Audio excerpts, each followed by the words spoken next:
Thanks for joining us on the first of these Innerva interviews, in which we're going to be speaking to interesting people from various sectors and businesses and what have you. And I'm pleased this afternoon to be joined by Dave Harcourt, who is the Chief Executive of Swale Community Leisure. I won't steal his thunder and and I'll get him to sort of explain who he is and what he does. But thanks for joining us. Hopefully it'll be of interest. Short 5-10 minutes. And Dave and I are just going to sort of chat on about the challenges and innovations that sort of Dave's business is facing, and where him and his business has come from. So yeah, good afternoon, Dave. Good afternoon, John, and thanks for asking me along. Can I just say, first of all, it's great to hear you refer to me as an interesting person. Haven't heard that in a while. I may have to stretch the truth a little bit, Dave, on occasions, but I'm sure in this case that's not true. So yeah, thanks for joining us, and perhaps you'd like to tell us a little bit about yourself and what you do. Okay, so my name's Dave Harcourt, as you've rightly said, Chief Executive Officer of Swale Community Leisure. So Swale Community Leisure is a trust and charity situated in Swale. Our head office is in Sittingbourne, but we work across Swale and other areas of Kent. We run a number of different leisure facilities, some in partnership with other agencies, some by ourselves. So it's conventional leisure facilities, community centres and community-based activity. And how many facilities is it that you're involved in? 2 main leisure centres, a dry side leisure centre, a community centre, and we also have activities based around in partner agencies facilities as well. We also work in partnership with other partners in Tenterden and Maidstone, where we operate joint facilities and operations there. It's particularly things like holiday activity schemes and that type of thing. Because it's quite a diverse range and portfolio of activities that you sort of undertake, isn't it? It is. I mean, historically, we were set up to predominantly run the 2 leisure centres in Swale, so Swallows in Sittingbourne and Sheppey Leisure Complex on the Isle of Sheppey. But since that started and carried on, and we renewed our contract a few years ago, actually, we've diversified, and partly to try and spread our wings and do a little bit more. But we were doing quite a lot of community-based work at the time anyway, and we were starting to work with other partners in other leisure centres and other settings, and it brought about a number of different changes in our approach towards health and well-being. And are there any of the activities that you do that you're particularly proud of, Dave? Is there anything that you've got a particular interest in? I mean, I know, for example, you mentioned the Dame Kelly Homes Trust stuff there that you kind of involved with. Absolutely. I think pride's an interesting one, isn't it? Because I think I'm actually quite proud of the fact we're still here after lockdown, and that's based around maintaining the mainstream leisure centres. But actually, yes, we work at the Dame Kelly Homes Trust and have done for a number of years. That was very interesting. We worked with unemployed young people for about 5 or 6 years, helping them back into employment and training. But over lockdown, what we used to be a face-to-face programme turned into a virtual programme and enabled us to actually start working all around the country. So something we used to do in Swale and then more latterly in Kent suddenly became nationwide. So, we're working with people in Liverpool, Cornwall, Hull and so on. Really interesting, actually, working with diverse groups. So, yes, I'm justifiably proud of that. And that's been a central piece of our community team's operation. But we also do things like running holiday schemes in specialist areas. So we used to run, before lockdown, a very active special educational needs programme, a holiday scheme for children with those needs. And that was by referral. So we used to get referred from different sources. One from the local special school in Sittingbourne, but then we spread further afield because there's a great demand for holiday schemes to offer respite for parents for children with additional needs. So that was something we were quite proud of as well.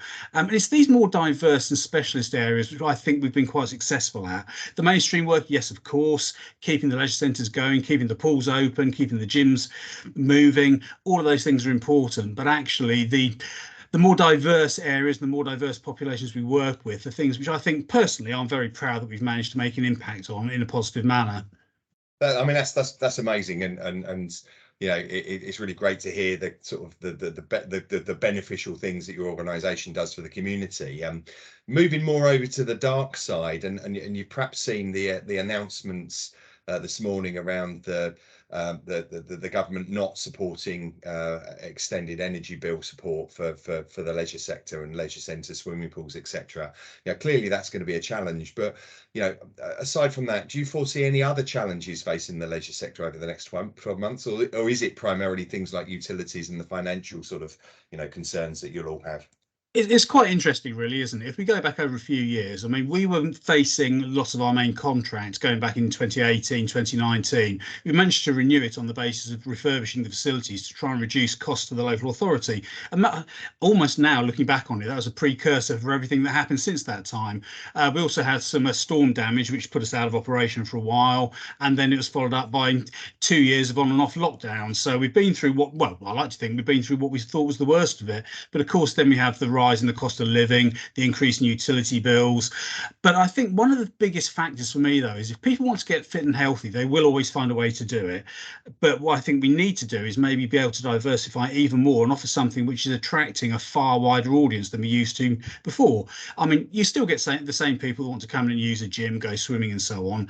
But I think those people during lockdown have found alternatives. So I think we've got almost a shrunken market for the mainstream, but I think we've also got a much broader market for the non-mainstream. So people who want to get fit and healthy but don't quite know what to do. Are we addressing that correctly? Well, we're making some inroads ourselves, but I think as a sector, and maybe this is another conversation, there's a lot of work to be done. Well, that was going to be one of my questions actually, was that, I mean, if you're an average user of social media, LinkedIn, you'll see everybody talking about the pivot to sort of health and well-being, and what is it that your organization is doing about that, and do you think this is absolutely the future of the sector?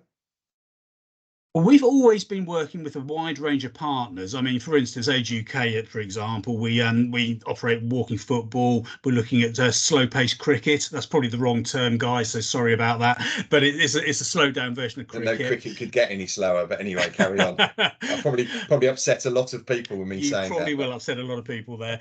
But there are lots of sports which have modified versions to offer people with low mobility thresholds and maybe more profound needs, or a mixture of needs, to actually take part in those sports and benefit from them. We're also running things like health and wellbeing programs, working with people with dementia, that type of thing. So working with those specialist groups is something we've already started to do. I mean, funnily enough, actually, we've got two Innerva suites, actually, or should I say Shape Master? No, it's Innerva now, isn't it? So you'll have to pay me a £5 fine for saying the S word, but yeah, of course you do. You have two Innerva suites, one on the Isle of Sheppey and one in Maidstone. So is that something how have you found operating those suites, and what's the type of customers that they do attract?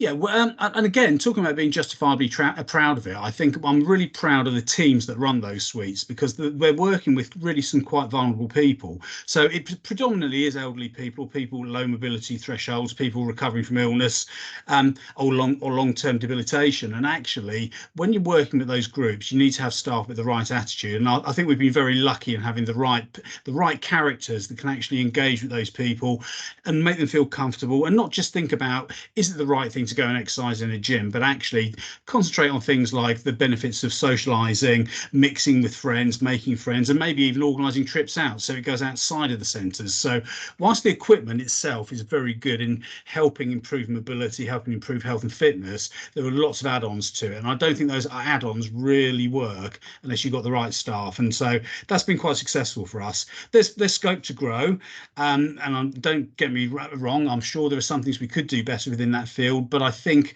for us, those are two key pieces of equipment and two suites which offer things that we want to kind of diversify into. And coming out of lockdown, there are so many more people with health related needs that I think this is the right direction for us. It's interesting as well, John, you guys say, is this what we want to do in the future? Is this the direction for us as an organisation or even as a sector? Well, leisure has always been a discretionary service within local government, and actually going back to the utility subsidies, it's interesting that actually the discretionary service wasn't actually mentioned within that. It's something that's going to receive the subsidy, so maybe there's a marker there and something to learn from that comment. But if we look to ourselves, I do think one of the biggest barriers we have is actually ourselves and the way we address the market, and I think we're scared of using the term commerce and commercial benefit linked alongside charities and health related work. I think all three of those things can come together and actually benefit each other. You have to look at how they overlap in terms of the outcomes and what you want to achieve from them. So, for instance, people who have the need or the desire to become fitter and healthier, improve their mental well-being and all of those aspects, there's a need there. If a gym or a leisure centre or facilities like we have want to diversify and offer something different, we'll do that if there's a commercial benefit, because that's the only way we can make it sustainable. So again, the two go together because they will be interlinked. I also think that many partners, I mentioned Age UK, but there are many more than that, Dementia UK and Alzheimer's UK, they all want to work with their clients and give them a better standard of life. Now, actually, we can offer something to support that. So we need to be able to talk and actually grow up a little bit, dare I be honest, and actually open up and share our experiences and share how we can help each other. And then the benefit comes from that commercially, which makes us sustainable. And actually, something that isn't sustainable isn't going to help the client in the long term. So I think there is a future in it. And just moving on a little bit, and sorry, I'm not going to get off my soapbox quite yet, but I also think that we're a little bit too tied to conventional leisure facilities as well. I think looking at different settings, working in different environments is really key. So many people during lockdown were worried about coming back into public spaces. Some people did, admittedly, but a lot of people were worried about it, and actually were quite looking at open air exercise. I mean, you've probably seen in the news quite a lot. Wild water swimming is the thing, isn't it? Let's go and do lots of things outdoors. We should be able to work in those environments, and I don't think the sector is entirely adapted to be able to do that yet. So we're trying to make inroads into it. The Innerva suites are part of that. The work we do at the Dame Kelly Homes Trust is part of that. The work we're trying to do with Age UK and diversify into is also part of that.